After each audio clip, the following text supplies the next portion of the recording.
샬롬 샬롬 샬롬 샬롬 샬롬. 하나님 사랑합니다. 여러분 주 안에서 사랑합니다. 오늘 출애굽기 21장 12절에서 27절까지의 말씀, 폭행에 관한 법이죠. 사람을 쳐 죽인 자는 반드시 죽일 것이나, 이렇게 시작합니다. 만일 사람이 고의적으로 한 것이 아니라 나 하나님이 사람을 그의 손에 넘긴 것이면 내가 그를 위하여 한 곳을 정하리니 그가 그리로 도망할 것이며, 사람이 그 이웃을 고의로 죽였으면 너는 그를 내 제단에서 나도 잡아내려 죽일지니라. 고의로 정한 게 아니라 하나님이 사람을 그의 손에 넘긴 것이면 어떠한 곳으로 도피하라. 도피성에 대한 이야기를 말씀하고 있죠. 자기 아버지나 어머니를 치는 자는 반드시 죽일지니라. 부모를 거부하고 부모에게 폭행을 하는 자는 반드시 죽일지니라. 사람을 납치한 자가 그 사람을 팔았든지 자기 수하에 두었든지 그를 반드시 죽일지니라. 사람을 팔아서 안 되죠. 자기 수하에 두었든지 그를 반드시 죽일지니라. 납치한 자에 대한 이야기입니다. 자기 아버지나 어머니를 저주하는 자는 또한 반드시 죽일지니라. 사람이 서로 싸우다가 하나가 돌이나 주먹으로 그의 상대방을 쳤으나 그가 죽지 않고 자리에 누웠다 지팡이를 짚고 일어나 걸으면 그를 친 자가 형벌을 면하되 그가 내 손해를 배상하고 그가 완치할 수 있도록 모든 치료를 다 해주라는 겁니다. 사람이 매로 그 남종이나 여종을 쳐서 당장에 죽으면 반드시 형벌을 받으려니와 그가 하루나 이틀을 연명하면 형벌을 면하리니 그런 상전의 재산이기 때문이다. 이렇게 얘기합니다. 사람이 서로 싸우다 임신한 여인을 쳐서 낙태하게 하였으나 다른 해가 없으면 그 남편의 청구대로 반드시 벌금을 내되 재판장의 판결을 따라 낼 것이며, 그러나 다른 해가 있으면 갓대 생명은 생명으로, 눈은 눈으로, 이는 이로, 손은 손으로, 발은 발로, 베인 것은 베인 것으로, 상하게 한 것은 상함으로, 때린 것은 때림으로 갚을지니라. 반드시 남에게 피해를 주었으면 갚아야 한다.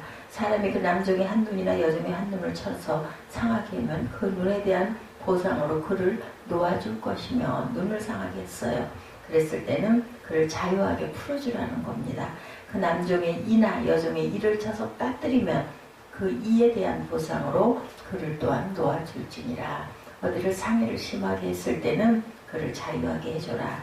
이러한 내용이 오늘 출애굽기 21장 12절에서 27절까지 폭행에 관한 그것에 죽인 자는 사람이 생명을 잃게 되면 똑같이 생명으로, 눈은 눈으로, 이는 이로, 그리고 또한 남종이나 여종을 쳐서 어떤 상해를 심하게 입혔을 때는 그를 또한 놓아줘라. 임자의 책임에 대해서 이 폭행에 관한 법입니다.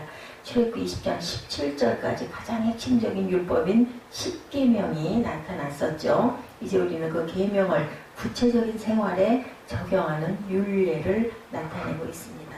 살펴보고 있죠. 하나님께서 오늘 말씀을 통해서 그 백성의 구체적인 사건 사례까지 관심을 가지시고 지침을 내려주신 것을 우리가 봅니다. 그 율례들은 일상생활에서 일어날 수 있는 일들이죠. 이것은 당시 이스라엘 백성들에게 일어날 수 있는 일이었을 뿐만 아니라 오늘을 사는 우리 주변에서도 얼마든지 비슷한 일들이 일어날 수가 있죠. 그래서 요즘에는 보험을 다들 듭니다. 상해보험, 또 무슨 자동차 보험 이렇게 해서 들죠. 또 운전자 보험, 이런 보험들을 들고 있습니다. 그 율례들은 일상생활에서 일어날 수 있는 일일 뿐만이 아니라 오늘 우리에게도 생활에 직결되어 있는 일이다. 우리가 이 놀라운 통찰력을 얻을 수 있고 하나님의 음성을 들을 수 있는 것, 이것이 이 말씀 안에 있습니다. 이게 과연 4000여 년 가까운 그 시기에 이런 그 율례들이 정해졌다는 것도 또한 놀랍죠. 아주 세세하게 나타나 있죠. 오늘 본문 12절에서 14절에 이 사람을 쳐 죽인 자는 반드시 죽일 것이나 만일 사람이 고의로 한 것이 아니라 나 하나님이 사람을 그의 손에 넘긴 것이면 내가 그를 위하여 한 곳을 정하리니 그 사람이 그리로 도망할 것이며, 사람이 그 이웃을 고의로 죽였으면 너는 그를 내 제단에서라도 잡아내려 죽일지니라. 사람을 고의로 죽인 사람은 반드시 생명을 빼앗으라. 이렇게 말씀하고 있습니다. 하나님께서 살인을 한 사람은 반드시 죽이라고 하시죠. 그러므로 이유 여호와를 막론하고 살인죄를 지은 자는 죽임을 당했습니다. 그러나 살인을 하고 죽음을 당하지 않는 예외적인 경우, 고의로 죽이지 않은 경우죠. 아무런 살이 없이 우연한 사고나 실수로 사람을 죽게 했을 때 우발적인 살인을 한 사람들의 생명을 보호하기 위해서 하나님께서 내가 그를 위하여 한 곳을 정하리니 그 사람이 그리로 도망할 것이며 이렇게 말씀합니다. 13절에 나오는 하나님이 지정하는 한 곳은 주님의 보호하심이 있는 바로 도피성이다. 후에 이스라엘이 가나안에 정착할 때 하나님께서는 6개의 도피성을 지정하여 우발적으로 살인한 자들이 보복자로부터 생명을 보호받을 수 있게 하셨어요. 전에도 설교를 통해 말씀드렸지만 이렇게 다양한 지역에 많은 도피성을 세우신 이유는 지휘 여하를 막론하고 손쉽게 피할 수 있는 방도를 마련하기 위해서 아주 그쪽은 그 길도 잘 닦아놓고 여러 곳으로 그 중앙에서 다다를 수 있는 가까운 곳 6곳을 지정해 놨죠. 도피성을 여러 개 세우시게 하였지만 성전은 예루살렘 한 곳에 세우게 하셨습니다. 이스라엘 민족은 이렇게 하나의 성전에 하나님을 섬기기 위해 먼 거리를 여행하는 전통을 가지고 있었죠. 하지만 도피성을 비교적 많은 곳에 위치하고 있었는데 이것은 우리 인간은 실수를 저지른 일이 많이 있다는 것을 상징하기도 합니다. 이러한 인간의 실수를 하나님은 그의 넓은 사랑으로 받아주시고 새롭게 다시 일어서기를 원하시는 거죠. 그럼에도 불구하고 하나님 왜 그 이후에 성전을 하나밖에 세우게 하시지 않으셨을까? 좀 편하게 신앙생활을 할 수 있도록 여러 곳에 요즘에 말하면 지성전이라고 하나요? 지역마다 있는 그런 성전은 왜 생각하지 않으셨을까? 오늘 말씀 14절에 보면 사람이 그의 이웃을 고의로 죽였으면 너는 그를 내 제단에서라도 잡아내려 죽일지니라. 제단에 있는 사람도 죄지은 사람을 죽인 사람이면 잡아내려서 죽이라고 말씀합니다. 이 말씀은 하나님의 도피성이 우리의 죄를 단지 회피하려는 장소로는 결코 사용할 수 없다라는 말씀이죠. 어디든 그 핑계를 대서 숨어 있거나 그죠? 제단에 숨어 있다 할지라도 그를 잡아내려서 끌어내려 죽여라. 하나님은 죄를 짓고 회개하지 않고 도망하려는 자를 분명히 징벌하시겠다고 오늘 말씀으로도 기록합니다. 15절에 기록하기를 자기 아버지나 어머니를 치는 자는 반드시 죽일지니라. 또한 이렇게 말씀합니다. 앞에서 십계명을 주실 때 인간 상호 간의 계명 중에 가장 으뜸되는 계명이 바로 이 말씀이죠. 내 부모를 공경하라. 부모를 잘 공경하는 것은 하나님이 참으로 기뻐하시는 일이고 하늘의 축복을 받는 길임을 우리가 알게 되었는데 그 반대로 부모를 만으로 여기는 행위를 한다는 것은 하나님이 가장 저주하는 일이요 하나님의 징벌을 피할 수 없는 길임을 오늘 말씀은 우리에게 분명히 보여주고 있습니다. 18절부터 과실치사 및 상해에 관한 규범이 나옵니다. 사람이 서로 싸우다가 하나가 돌이나 주먹으로 그의 상대방을 쳤으나 그가 죽지 않고 자리에 누웠다 지팡이를 짚고 일어나 걸으면 그를 친 자가 형벌을 면하되 그간의 손해를 배상하고 그를 완치시켜라. 이렇게 나타나 있습니다. 기록되어 있는 이 말씀은 싸우다가 이 상해를 입혔을 때 손해를 배상하고 치료해 주어야 한다는 거죠. 현대법도 마찬가지죠. 그래서 보험이 있는 거죠. 고의로 하지 않고 자동차 사고를 냈을지라도 치료 위한 손해배상은 반드시 물어주게 되어 있습니다. 율례는 오늘의 법이나 적용하는 것이 너무 흡사하고 비슷하죠. 법을 공부하는 사람들은 성경의 십계명과 율법을 필히 공부하게 되어 있습니다. 그것은 서구의 모든 법률이 이 율법을 기초로 만들어졌기 때문에 자신이 공부하는 그 기초를 알기 위해서는 필연적인 성경의 율례가 필요하다. 믿지 않는 사람들 중에 성경을 보면서 2000년 전에 기록된 책이 무엇이 그리 대단하냐고 말하는 사람들이 많지만 이 율법, 특히 구약은 2000년도 훨씬 더 되지 않았어요. 하지만 성경을 제대로 읽는 사람은 세상이 성경의 말씀대로 되어지고 있다는 사실을 우리가 알게 됩니다. 말씀을 사모하는 저와 여러분들, 말씀을 깊이 깨달아 알고 그저 항상 묵상하시는 저와 여러분 되시기 바랍니다. 이 말씀 안에 하나님의 축복이 있고 하나님의 계획이 있으심을 믿는 성도님들이 되시기 바랍니다. 세상은 누가 뭐라 해도 성경이 말씀하신 흐름대로 흘러가고 있다라는 거죠. 20절에 21절은 노예에 대한 규례를 설명하고 있습니다. 사람이 매로 그 남종이나 여종을 쳐서 당장에 죽이면 반드시 형벌을 받으려니와 그가 하루나 이틀을 연명하면 형벌을 면하리니 그는 상전의 재산이다. 이렇게 나타내 있습니다. 이 규례는 주인이 종을 죽게 했을 때 그 주인의 죄의 유무를 판별할 수 있게 해주는 그러한 근거가 되죠. 만일 주인이 종을 매질하여 그 자리에서 즉사케 하면 종을 죽일 의도가 있었던 것으로 간주해서 사형에 처했습니다. 종도 하나님의 인간이기 때문에 의도적으로 죽이면 벌을 받는 것이고 그렇지 않고 의도 없이 때리다가 잘못되어 죽으면 형벌을 면한다는 것을 의미하고 있죠. 똑같죠. 종이나 이런 사람이나 똑같이 하나님께서는 형벌을 적용하고 계십니다. 오늘 출애굽기 21장 12절에서 27절 폭행에 관한 법입니다. 당시에는 종, 노예는 재산이었기 때문에 그들이 죽으면 큰 재산이 없어지는 것입니다. 주님은 종을 이름으로 인해 입는 경제적 손실로 이미 죗값을 치렀다고 보았기 때문에 이렇게 말씀하고 22절은 놀랍게도 태아에 대해서도 하나님께 생명의 계명을 적용시키고 있는 것을 봅니다. 22절에 사람이 서로 싸우다가 임신한 여인을 쳐서 낙태하게 하였으나 다른 해가 없으면 그 남편의 청구대로 벌금을 내되 재판정에 판결을 따라 낼 것이라 이렇게 말씀하죠. 오늘날 태아를 아무렇지도 않게 낙태시키는 일이 얼마나 우리 사회에 공공연하게 아무렇지도 않게 이루어지고 있는데 가정형편 때문에 아예 터울을 조정한다든지 피임을 하는 것은 어쩔 수가 없겠죠. 그러나 이미 임신한 아이를 키우기 힘들다고 그 이유 하나로 쉽게 유산시켜버리는 것, 이것도 우리가 하나님께서는 굉장히 아파하신다라는 것, 이것도 죄라는 것. 결혼했다가 이혼하면 임신한 아이를 또한 유산시키죠. 이것도 큰 죄입니다. 아이를 낳고 싶은 욕심에 초음파 관배를 해서 딸이면 또한 유산시키는 일들이 한참 있었습니다. 이 모든 것들이 우리가 생명을 얼마나 우습게 여기는가. 생명은 하나님이 주신 거죠. 오직 하나님만이 주시고 거두어 가실 수 있는 그러한 하나님의 그 주권과 권리라는 것. 그러므로 우리는 주어진 생명을 아름답게 사용하고 소중하게 여길 줄 알아야 되겠다. 오늘 본문 23절에 25절에 기록하기를 그러나 다른 해가 있으면 같되 생명은 생명으로 눈은 눈으로 이는 이로 손은 손으로 발은 발로 된 것은 된 것으로 상하게 한 것은 상함으로 때린 것은 때림으로 갚을지니라 이렇게 말씀합니다.